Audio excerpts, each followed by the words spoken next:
Cary Grant left a troubled childhood to become a vaudevillian and carnival barker, and then reinvented himself as a movie star. But beneath the surface, contradictions remained. Here, to mark his birthday, are 20 intriguing facts about Golden Age Hollywood's most elegant leading man.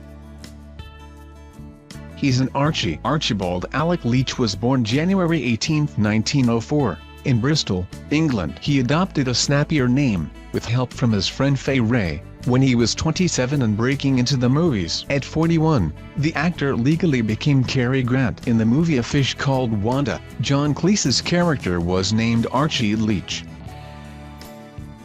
His father had a secret. When Cary was 9, his father had his mother committed to a mental institution, then later informed his son that she had died. It wasn't until he was 31 that Grant discovered his mother was alive and still hospitalized. His father, an alcoholic, admitted to the lie shortly before his death. He was a barker and escort. After being expelled from school, Cary joined a band of traveling performers when he was 13, then settled in America at 16. Besides performing in vaudeville, he worked as a carnival barker and stilt walker at Coney Island. He also accompanied privileged women to dinner parties. It was as an escort that he met Oscar Hammerstein.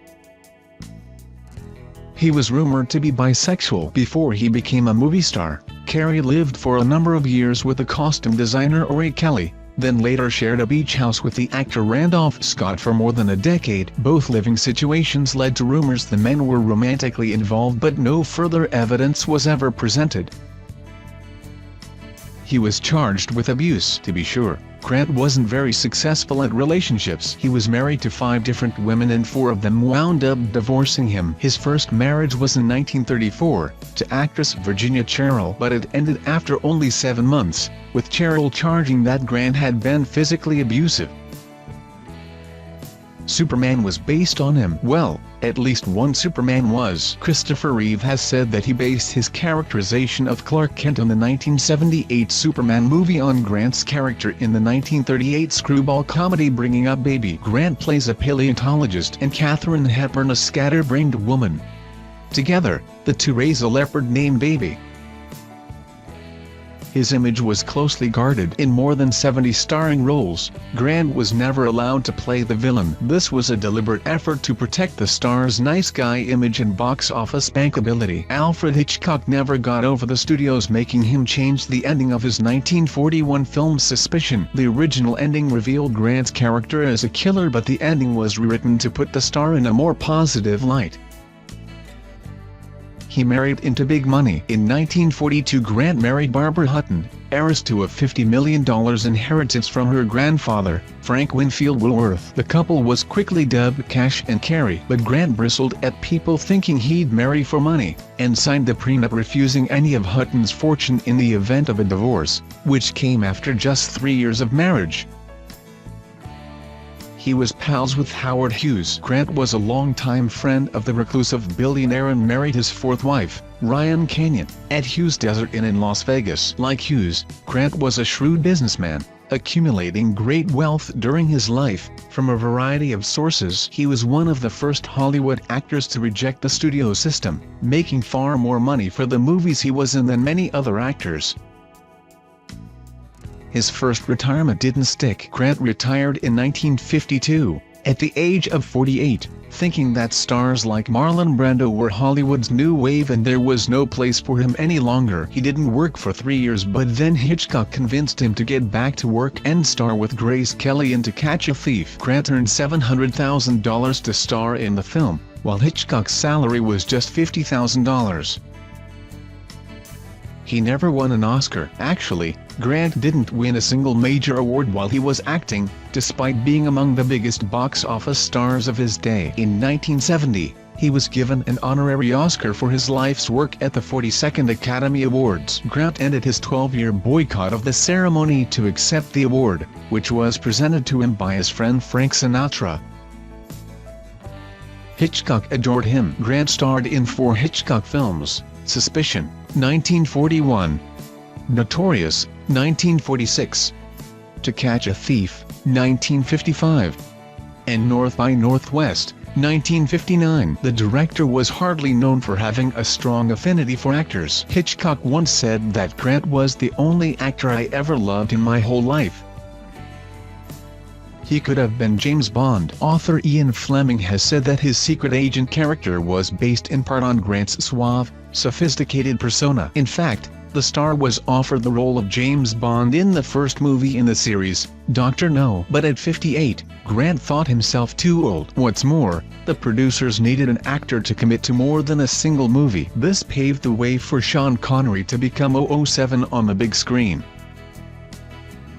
Sophia Loren turned him down. Grant and the much younger Italian beauty had an affair while filming The Pride and the Passion in 1957. He was married and 3 decades Loren's senior. Still, Grant proposed but Loren turned him down. Grant had Loren cast in Houseboat the next year, replacing his wife Betsy Drake in the role, but after the affair ended, production of the movie proved difficult. He took a lot of LSD. Beginning in 1959 and through most of the 60s, Grant took LSD while under a psychiatrist's care, crediting the drug with guiding his personal life through a rebirth. A few years later, Grant's 4th wife, actress Diane Kenyon, claimed that he was an apostle of LSD and still taking the drug to help save their relationship. So grateful was Grant to the psychiatrist who'd treated him with the drug that Grant remembered him in his will. He never said Judy, Judy, Judy. Though the iconic phrase has long been attributed to him, Grant has said that it was the impersonator Larry Stork, best remembered as Corporal Randolph Aguirre on F Troop, that uttered the famous words. As the story goes, Stork was impersonating Grant during a nightclub performance when he saw Judy Garland walk into the room. He quit to be a father in 1966. At the age of 62, Grant and his 4th wife, Diane Kenyon, had a daughter, Jennifer. It was Grant's first time as a father and he quit the movie business to be with his daughter full-time. "My life changed the day Jennifer was born," he said, and often referred to his daughter as his best production. He and Kenyon divorced in March 1968. Chevy Chase really stepped in it. In a 1980 interview, the talk show host Tom Snyder compared Chase to Grant. "I understand he was a homo," the SNL star quipped. "He was brilliant. What a gallant." Grant sued the comedian for $10 million the very next day. They settled out of court, though it's rumored that the slanderous comment cost Chase a cool $1 million. He was in a car crash. Only days after he and Diane Kenyon divorced, Grant, then 64, was in a serious car accident. He and 23-year-old Baroness Gracia von Furstenberg were in a limo bound for JFK Airport when it was struck by a truck on the Long Island Expressway. Both were hospitalized for days due to their injuries. 3 years later, they were awarded $70,000 in a settlement with the truck's owner. He found peace in the end. In 1981, at the age of 77, Grant married Barbara Harris, a public relations woman nearly half a century his junior. Friends of Grant said the relationship suited him. Prince Rainier of Monaco said that Grant had never been happier. When he died in 1986, from a massive stroke, the bulk of his estimated $80 million estate went to Harris and his daughter Jennifer.